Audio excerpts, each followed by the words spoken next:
And now, it's time for another Dice Tower review with Tom Vasel. Hey everybody, I'm Tom Vasel, and today we're taking a look at Three Sisters. About 3 different plants grown together in unison. We got corn, beans, and pumpkins.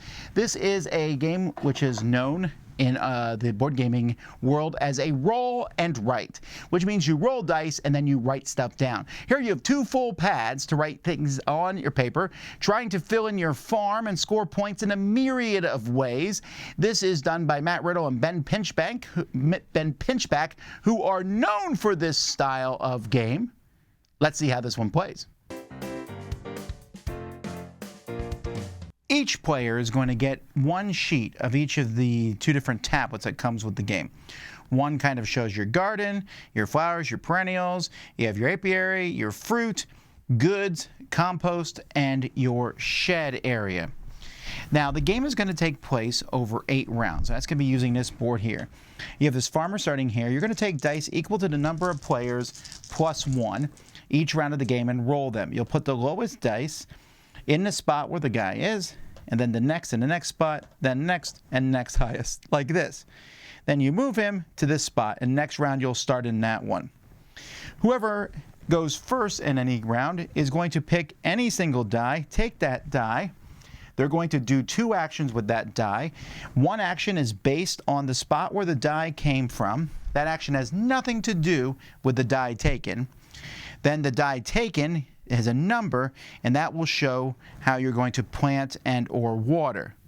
So you're going to pick the action based on what number area you want in the garden, and then which action you want here on the board. When you pick a plant or water action, you're going to take whatever die it is, and so for example this one here is a 3, and so I'm going to go into 3 section. You'll see your garden split into sections 1, 2, 3, 4, 5, 6, and in this section I can plant twice or I can water once. When you plant twice, you pick any 2 plants, and you'll notice that there are these long corn stalks that are made up of 4 spaces, short beans made up of 2. We got a couple pumpkins and a couple other flowers around here. You just fill in the bottom spot. Now the bean, which is tied to the corn stalk here, cannot be started till you've reached the second space on the corn stalk. But I might say I will take this corn stalk and this pumpkin. I fill in the bottom one of them. That's planting. Watering, you say everything that you've already planted, you can fill in the next box. So if I plant in 3, and then on another turn I plant in 3 again, then when I water, all 4 of those things I planted in will grow 1. And you can see by reaching the top of these, you're going to get points at the end of the game. Reaching the top of the pumpkins will give you some goods, and filling in these little flowers will let you move down the perennials track. The action that you take on the board is going to give you things, for example, plant or water, lets you take the action twice of the die that's there. 1 compost and 4 goods lets you fill in a compost and lets you fill in 4 goods. Now, the compost can be used to add or subtract 1 from the number on the die. You can even turn a 6 to a 1 and the opposite. So you compost, the more compost you get, every time you use one, you just cross off that you've used it, and everyone starts with 1. Goods are pretty awesome because every time you hit the 5th good, you get a star, which lets you fill in a fruit, apiary, shed, or perennial on one of those. And the more goods you have, the better your farmer's market action is. Whenever you take a farmer's market action, you get to do something based on the number of goods that you have. So this, for example, will give you 2 perennials and give you a compost if you have at least 35 goods. Now fruit, if you ever get an action that gives you fruit, you're going to pick one of the fruit lines, you'll fill in the first one of that and just move across. The more apples you get, the more points you get. Same with blackberries. Blackberries start with points, but apples can be worth more points. Peaches give you watering every other time, and raspberries give you some points, but a lot of goods down here in the goods track. Or you can go up in the apiary. Some actions will let you do that. You start at the bottom. Once you reach here, you can start filling in on different tracks, moving up these tracks and getting lots of points, or also other things that you can do. Moving up the perennial tracks, each one is going to give something different. Some will give you bonuses for everything that you harvest, but if you get to the top of the tracks, you're going to get victory points. And then finally, there's the shed.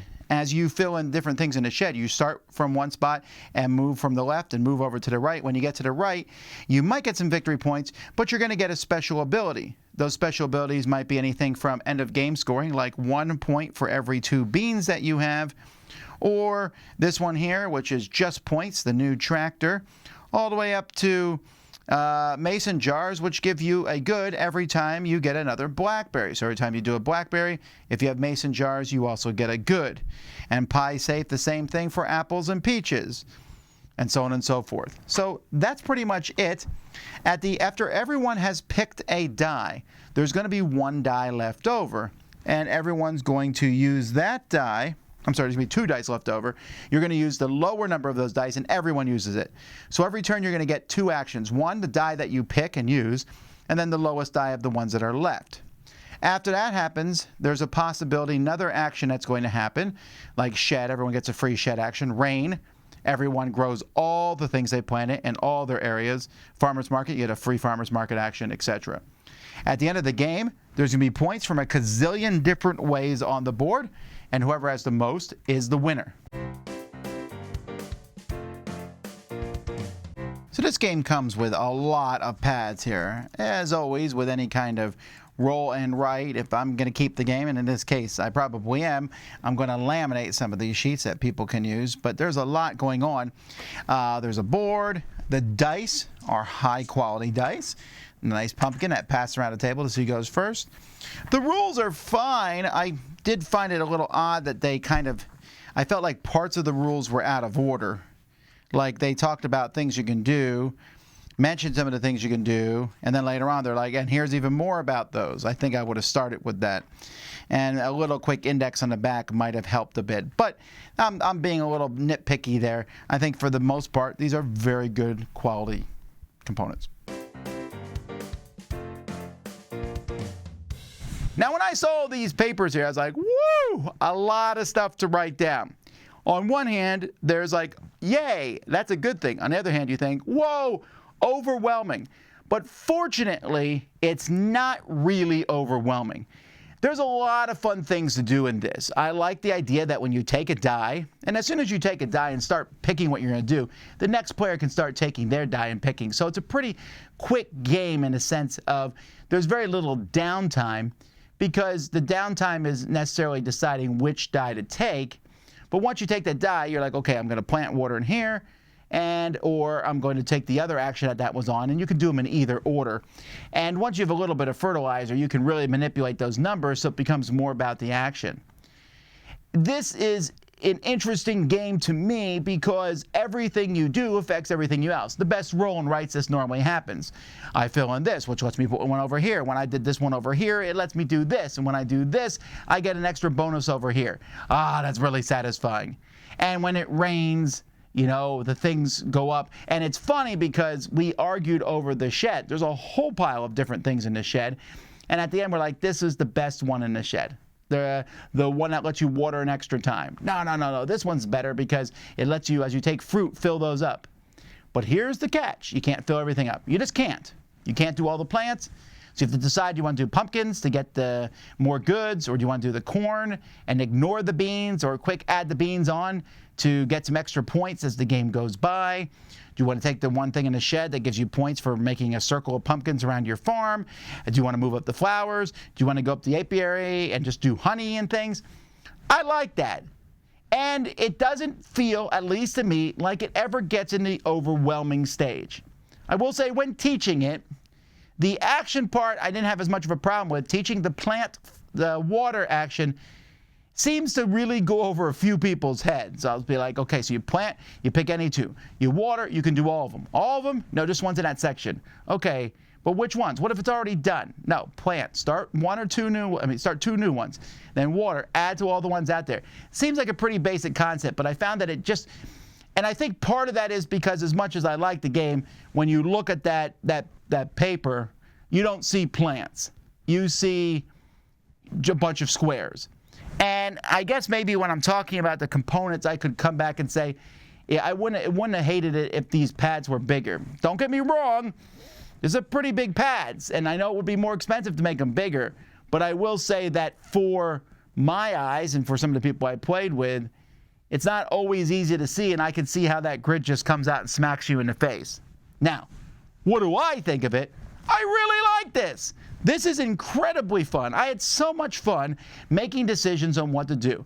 Yes, sometimes someone drafted the die that I needed or wanted, but I would then say, what's left and how could I take this, what combo, and then we all get the die that nobody picked. Over the course of the game, you're going to get 16 dice. You're going to pick 8 of them. The other 8 will be the leftover one no one picked. But that's 16 times you will plant/water and 16 other actions. Not to mention there's an action that happens at the end of a round. So there's like 5 more other actions happening. Well, I guess one happens every round, so 8 more actions. That's pretty interesting. And when I take my sheet compared to their person's sheet, we did wildly different things. And it feels like you can go back and play this time and time and time again. The theme is planting stuff. I mean, I know there's historical background to it, but that really doesn't come out in the course of this game. It's a roll and write. The planting makes sense, the theming works, but when it comes down to it, you're filling in squares and circles, trying to get as many points as you possibly can. But you are going to score a lot of points in this game. And I felt like that was kind of a neat aspect to it. A score pad wouldn't have hurt, by the way. But overall, this is one of the more enjoyable roll and writes that I've played.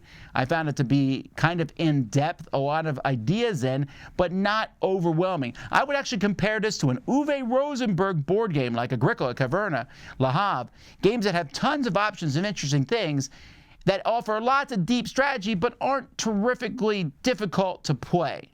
Maybe you can get stuck in the choices, but they're not so hard to teach and play. That's how I feel about this one. It's big, it's sprawling for a roll and write, and yet I felt never was too overwhelming, but offers a lot of cool, diverse choices. That's Three Sisters. I'm Tom Vasel. You've been watching the Dice Tower. Dice Tower Judgment approved.